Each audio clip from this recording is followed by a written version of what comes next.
get started. We're just gonna go right. You want me to do intro? You can do intro. It doesn't matter. I like when you do the intro. Oh, so you like when I lead? I like when you lead, baby. Wow. Mm-hmm. I'm here to follow.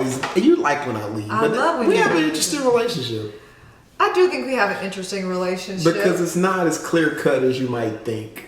It's not, but because I can be a bit aggressive and dominant at certain points, but I think if you look at most of our relationship, you are the leader, and I do allow you to lead. Allow me. I do allow you, because the secret is that you think you're running it, but you're not. But that's okay.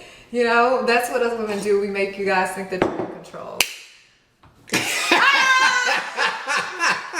So the clap is what we have to edit out, but I'm not editing it out. That's another topic for another video. You try.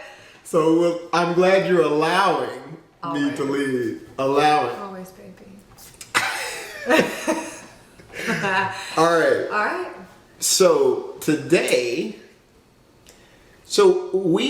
first of all, I think I've been using the word love language for a very long time, but without Yes. really knowing what it all was about. I usually talked about love language in really speaking into someone else's listening, meaning that if they talk a certain way or if certain things, you know, they like to operate in a certain way, that you kind of talk to them where they are versus trying to speak over their head. Like that's how I kind of thought of a love language. But I always knew that there was like an official love language book and a Right. love language philosophy out there. So we finally decided to take the test. The love language. The love language test to see what our love languages were and to see if they were accurate. I knew what wasn't mine. I'm like, I don't even need to take the test to know that touch is not, Touch. like, I don't need to be touched all the time. Right. And I know you don't either, so No, like, that ain't his no, and no. that ain't mine. Like, And it's we not probably it. should have wrote down like all of the love languages. I wrote down my top two because, well, I actually have my top three. Your top three. So we're gonna be able to tell you I'm there's prepared. 5 of them. We're gonna be able to talk about at least 3 of them. Because our secondary love language was actually the same, which Yes. is interesting. Interesting, but not. Well, interesting. know. I didn't think it would be the same. Well, I didn't think it would be the same either. Because our primary love language is different. Yeah. Primary love language was different, but the secondary love language was identical. So let's tell them, because I'm sure they're on the edge of their seat at this point. like Get to it. Okay, so first, we found this website, the 5 Love Languages, which is based or on it's 5lovelanguages.com. It's based off of a book by Gary Chapman, 5 Love Languages, and it's the number 5 Love Languages. And we just decided to take the test. I mean, I mentioned it in the previous video, and I was curious. I was like, I don't necessarily, I know what I like and what I don't like, but I don't know. You know, And I don't know about my love. And I'm gonna say this now. We are gonna do a second video later after we've actually read the book, because we actually haven't read We have the not book. read the book. We just wanted to do the quiz and see what this was all about. And now I'm interested in reading the book together. Yeah. So you want to go over your? So my love language is affirmation, and that's no surprise to me because I love to hear it. You know, I love to hear him tell me how much he loves me and appreciates me, how beautiful I am. Like when I'm being really irritating, I will go into his office while he's working after I've just gotten dressed for the day, and I will sit in his lap and I'll say, "Tell me I'm pretty." It's true story. True. And I have the exact opposite. And he's just like, "Why? Like So- you already." So this is why this is important, and this is why this is interesting, and this is why I want to read the book, because if her love language is affirmations and mine is not, it can cause a very organic conflict. Because I'm communicating from the way that I think about it. I'm like, well, I don't need that. Yeah. But you need that. Yeah. So if I don't know your love language, I'm missing the boat. And I'm like, well, You're like, babe. I don't need that, because we always compare. It's like, well, I don't do that, so why do you do that? So that was very insightful to figure out that was your love language. So I have to be more. So just to break it down to them, words of affirmation, according to the survey, it states, actions don't always speak louder than words. If this is your love language, unsolicited compliments mean the world to you. Hearing the words, I love you, are important. Hearing the reasons behind that love sends your spirit skyward. Insults can leave you shattered and are not easily forgotten. Kind, encouraging, and positive words are truly life-giving. And that's another thing I was like, oh wow, because like if we have an argument and let's say some of our old arguments where, you know, we were both cutting, and I do remember like that hit really, really deep for me, and I do take those really seriously, and I do have a hard time getting past them. So I can really say that like, oh wow, yeah, this is true about me. I embrace it. That's good. And I it's funny because we actually had, and we'll move on, but we actually had a conversation about this before we took the test. And you were kind of sharing that. So even before you knew your love language, you were already having those feelings. And we kind of, because remember we talked about it. And that's why I did the video. Is that what The Jib Jab video. I will always love you. That's so cute. Because I'm trying. Right, because so you have been doing let me tell, because I love to give my man praise, even though I know he hates it. Like this man will do things for me when I don't expect, when I'm not asking for it. Just something as simple as like he will bring me a new plant home for me to take care of. Like I turn into a little kid, and it's usually for nothing at all. And he's done that our entire marriage, and it makes me emotional. But recently, especially being on quarantine and us kind of working on that connection, he has been doing little bitty things that I noticed them, but I'm missing them. So yesterday he sent me this hilarious music video on JibJab.com where he put our faces in these little characters, and it was like a music video with Whitney Houston, I Will Always Love You.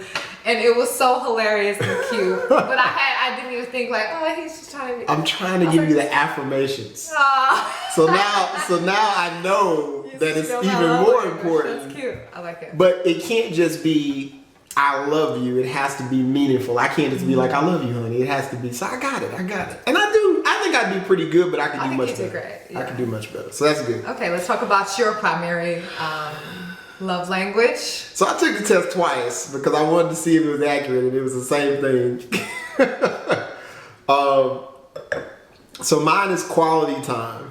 Okay, so in the vernacular of quality time, nothing says I love you like full, undivided attention. Being there for this type of person is critical, but really being there with the TV off, fork and knife down. Y'all gonna learn why this is so aggressively. It's like you're speaking in bold. Fork and knife down, and all chores and tasks on standby. Make sure significant other feel truly special and loved. Distractions, postponed dates, or the failure to listen can be especially hurtful. Quality time also means sharing quality conversation and quality activities. Oh man. I feel like this video is supposed to be positive. It is positive, but let me just say, this was so spot on because a lot of, I don't know, say necessarily complaints. Let's be bold here. My wife is absolutely amazing at multitasking. I am. Meaning that she can watch TV. I can. And do other things. But it's difficult for her to watch TV and listen. Or do other things and listen. So when I saw this, I was like, why am I so irritated by that? That really frustrates me, and now I understand why. And then go ahead, get it out your system. Don't. My wife loves, at the end of her day, she likes to relax and she likes to bring food to the bedroom at night. I don't do it anymore. She doesn't do it anymore. But I like to have a snack. for me, that was a complete He violation. hates it. Because that's our time to talk, wind down. He hates it worse than he hates us bunted. Okay? So recently, during Family Day and during our time, we have been doing like no TV, no electronics. We've been playing like spades and dominoes, And or her and I will just talk, and and it has been phenomenal. So this has been accurate, and you've been doing a great job. Thank you, baby. You've been doing I almost really kissed good. you on camera. I want to because See, affirmation. right? You see how happy that makes me? Yes. That's all I'm looking for. You give me what I need. I give you what you need. So I don't really know enough about the science. I can't wait to read the book. You know, it's hard for me. Sometimes it's kind of like reading your horoscope. It's like, you know, everything feels like it applies. Maybe it does. This seems pretty Sure, accurate. it applies based upon our responses and what we feel at this moment. Right. But that doesn't mean that your love language won't change. What you need now, you may not need later. So say within the next year or two, it may change because your responses to those questions may change in regards to what you need. A lot of the questions were, this is important to me. Which one is the most important to you? So right now this is important, but it may not be further. But looking back on times where we've conflicted, this seems extremely accurate. It does. When I saw Extremely it, I accurate. was like, ooh, like our little conflicts, or when I get irritated with you, it's because like you're really working and you're focused, and I'm not getting that Affirmation. that I want, and then I already know it. All right, so let's talk about our secondary real quick, and then we're gonna. Oh, I copied words of affirmation twice. It was not words of affirmation. What was the other one? It was okay. All right, so we both had the same secondary love language, which was acts of service. Yes. And did you? So basically, acts of service is a language best described as doing something for your partner that you know they would like, such as filling up their gas, watering their plants, or cooking them a meal. My wife has recently started doing a lot of this. Okay. Right? And I think that this is what I naturally gravitate towards. Like You do. Yeah. This is so natural for you. He doesn't like me to put gas in my car. He doesn't like me to go grocery shopping. Right. I didn't even want you washing dishes. Like I was like, He doesn't like me to do anything. It's ridiculous. So this is going to lead into another video. He's the giver in the relationship, and because he's done it for so long, like I'm very spoiled. I will admit it. So I am currently working on how to return those things, and so I'm working on my acts of service for him. And because my husband, you don't ask for a lot. He's one of the most but what's interesting? selfish people I know. You have to dig it out of him because he doesn't ask for anything. But what's interesting is I didn't know this was my second love language, but I do appreciate these things. you love it. You I eat do. it up. I do. You don't ask for it, but when it's done, you eat it up. Which is interesting to me because I never thought about it. You eat it up. I never thought about it. So yeah, I've put some things into place like for him. He almost died when I told him I wanted to wash his clothes. I don't understand. So I have to sneak and just fold him up neatly in the closet and organize his clothes. I have to sneak and do that, by the way. I put in a bunch of different things that I'm doing, cleaning his office for him. So when he comes home from grocery shopping, he's like, surprise. Very nice.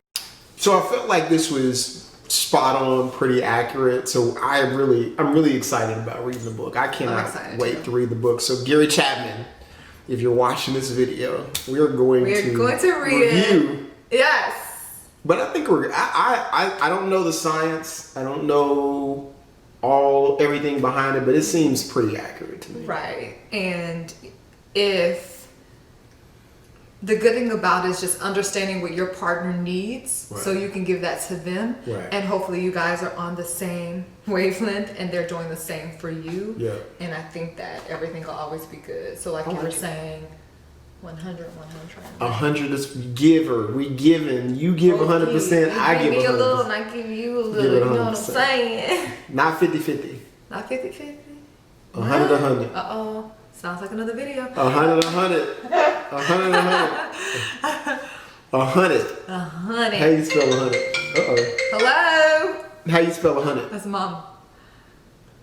Honey. HUNNIT. I bet Kelly can spell it. She be making up words. 100. All right, guys. So if you've taken the test, Yes. if you're going to take the test, Take the test. take the quiz. Why not? Go to It is 5lovelanguages.com. The number 5lovelanguages.com.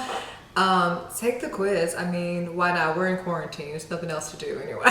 and let us know. Let us know what your love language is. What's let us your know love what you language? guys. If you've taken a different quiz and you want to share those results, I think that's always awesome. I want to know what y'all are doing. What's your love language? What's your love language, baby? Talk to me. All right, guys. Peace.